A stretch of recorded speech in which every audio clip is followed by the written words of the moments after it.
আসসালামু আলাইকুম। আমি একটা ভিডিও নিয়ে আসলাম আজকে শুক্রবার নামাজের পরে। রাস্তার উপরে এরকম প্রচুর গ্যামজামের মধ্যেও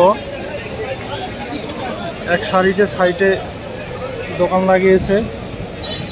এগুলো হচ্ছে এই 1 ঘন্টার মতো ব্যবসা করবে ভ্যান গাড়িতে বা বিভিন্নভাবে সাইডে লাগিয়েছে। তারা পুরা দমে উড়াধুরা ব্যবসা করে। এই অল্প কিছু সময়ের জন্য প্রচুর ব্যবসা তাদের। যে ফলমূল, শাক সবজি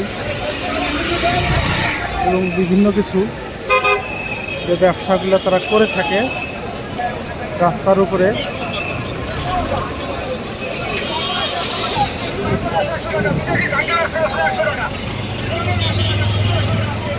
খুবই কম দামে কেনাকাটা করতে পারে। তাই নামাজ শেষে রাস্তার উপরে এরকম ফুটে তারা ব্যবসা করে থাকে। বিশেষ করে শুক্রবার একদিনে তাদের এটা ঈদের দিনের মতো ব্যবসা। রাস্তার গ্যামজাম, মানুষের কেনাকাটা, এই ভিড় সব কিছু দেখলেই আপনাদের মনে হয়ে যেতেই পারে যে এত মানুষ নামাজ শেষে রাস্তার পাশে কেন ভিড় করতেছে। কারণ তারা বাজারে মার্কেটের তুলনায় অনেক কম দামে শাক সবজি, ফল, বিভিন্ন ধরনের পণ্য তারা এগুলো পেয়ে থাকে খুবই অল্প দামে। এই জন্য অনেকেই 6-7 দিনের বাজার পর্যন্ত করে থাকে এই রাস্তার উপরে দোকান থেকে, যেগুলা স্বাভাবিক অন্য দিনে আর কি পাওয়া যায় না।